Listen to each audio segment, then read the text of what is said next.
샬롬, 지난 한 주간도 잘 지내셨습니까? 여기까지 우리를 도우시고 인도하신 아버지 하나님 앞에 진심으로 감사를 드립니다. 오늘 우리에게 주시는 하나님의 말씀은 누가복음 8장 22절로 25절의 말씀입니다. 하루는 제자들과 함께 배에 오르사 그들에게 이르시되 호수 저편으로 건너가자 하시매 이에 떠나 행선할 때에 예수께서 잠이 드셨더니 마침 광풍이 호수로 내리침에 배에 물이 가득하게 되어 위태한지라. 제자들이 나와 깨워 이르되 주여 주여 우리가 죽겠나이다 한데 예수께서 잠을 깨사 바람과 물결을 꾸짖으시니 이에 그쳐 잔잔하여지더라. 제자들에게 이르시되 너희 믿음이 어디 있느냐 하시니 그들이 두려워하고 놀랍게 여겨 서로 말하되 그가 누구이기에 바람과 물을 명함에 순종하는가 하더라. 아멘. 우리 인생은 항해하는 배와 같다고 할 수 있겠습니다. 하나님께서는 우리를 마침내 소원의 항구에 이르게 하십니다. 그러나 소원의 항구에 다다를 때까지 때로는 순풍이, 때로는 역풍이, 때로는 아무런 바람도 불어오지 않는 그런 때도 있습니다.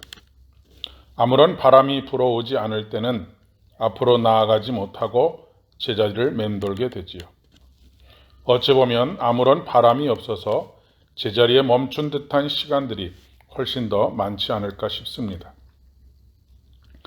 예수님께서는 거라사 지방으로 가시기 위해서 배를 타셨습니다.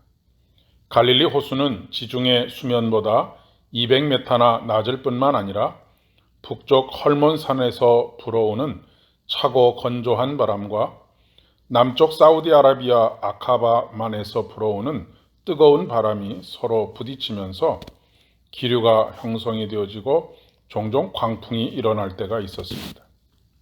여기서 중요한 것은 예수님과 함께 가는 길인데도 광풍이 있었다는 것입니다. 인생에서 광풍을 만나는 것은 결코 이상한 일이 아닙니다. 뿐만 아니라 광풍을 만나는 것이 예수님이 그 자리에 계시지 않기 때문도 아닙니다. 중요한 것은 광풍을 대하는 우리의 자세입니다. 많은 경우 제자들처럼 혼자 그 광풍을 이겨내려고 애를 씁니다. 그리고 막다른 골목에 다다르면 우리가 죽게 되었는데 왜 돌아보지 않으십니까? 라고 예수님을 원망합니다. 오늘 우리에게 필요한 것은 하나님과의 동행과 동역입니다. 곁에 계셔도 도움을 청하지 않으면 아무런 소용이 없습니다. 도움을 청한다라고 하는 것은 기도한다라고 하는 것과 같은 것입니다. 많은 그리스도인들이 기도하지 않습니다. 혼자 힘을 그리고 애를 쓰는 것이죠. 그런 후에 내가 죽게 되었는데 왜 나를 돕지 않느냐라고 원망하는 때가 허다합니다. 그들을 향해 예수님께서는 믿음이 없는 자들아 책망하십니다. 믿음이 없다는 것은 무엇을 의미하는 것입니까? 믿음이 물건처럼 주머니에 넣어가지고 다니는 것도 아니고 말입니다. 믿음이라고 하는 것은 관계에 대한 신뢰입니다. 때문에 믿음이 없다는 것은 지금 배라고 하는 공간에 제자들과 예수님이 함께 있을 뿐 더 이상의 신뢰관계가 그리고 도움의 요청도 없었다는 것을 말하는 것입니다. 우리가 새벽마다 함께 기도 시간을 가지지 않습니까? 그런데 많은 경우 우리는 하나님과의 관계만 생각합니다. 이 자리에 함께 하시는 우리들끼리의 동지의식이 거의 없는 경우가 많습니다. 그래서는 안 되는 것이지요. 모두를 위해서 기도하셔야 하지만 함께 기도로 동역하는 이 자리에 계신 분들을 위해서는 더욱 특별히 기도해야 합니다. 그러기 위해서는 서로 관계를 쌓아가야 하지요. 예수님과도 마찬가지입니다. 예수님께서 광풍을 잠잠하게 하십니다. 하나님께서는 우리 인생의 광풍을 잠잠하게 하십니다. 또한 이것은 표적이라고 할 수 있습니다. 세상을 창조하실 때 물 위에 하나님의 신이 운행하셨다는 것을 상징하는 재창조의 사건입니다. 새로운 세계, 새로운 질서를 의미하는 것입니다. 단순히 광풍이 잠잠게 된 것만이 아니라고 하는 것입니다.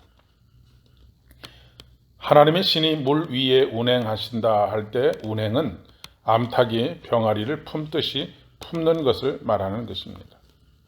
독수리나 맹금류로부터 보호하는 것처럼 우리를 보호하십니다. 그러면 당연히 우리들은 그 품으로 파고들어야 합니다. 더 깊은 관계로 들어가야 하는 것입니다. 새로운 세계, 새로운 질서는 바로 우리 주님께서 우리의 주인이 되시는 것입니다. 인생의 광풍이 불 때에 우리 주님의 따뜻한 품으로 파고 들어가시기를 바랍니다. 그분의 평강 속에 거하시기를 바랍니다. 그리고 우리 주님께서 엉클어진 실타래를 풀어가듯 우리의 문제를 풀어가실 때 지켜보시길 바랍니다. 너희는 가만히 서서 오늘날 내가 너희를 위하여 행하는 구원을 보라. 오늘도 이 구원의 놀라운 일들을 보고 감격하며 주님을 찬양하는 복된 하루 되시기를 진심으로 축복합니다. 기도하겠습니다. 은혜가 풍성하신 주님, 지난 한 주간도 우리를 때로는 순풍으로, 때로는 역풍으로, 때로는 아무런 바람이 없는 상황 속에서 우리와 함께 동행하시고 우리가 기도하는 것들 들으시고 응답하시며 우리의 광풍을 잠잠케 하시고 때로는 우리에게 순풍을 허락하여 주셔서 우리의 발걸음이 주를 향한 발걸음, 소원의 항구를 향하는 발걸음 되게 인도하여 주시니 감사를 드립니다. 어떤 경우에도 우리 주님께서 우리와 함께 계신 것을 잊지 않게 하여 주시고 항상 모든 것을 아뢰고 모든 것을 들으시고 우리를 위하여 구원을 베푸시는 하나님께 우리의 삶을 의탁하는 참으로 지혜로운 사람들 되어질 수 있도록 은총을 더하여 주시옵소서. 예수님의 이름으로 기도합니다. 아멘. 오늘도 예수님의 승리가 여러분의 승리 되시기를 바랍니다.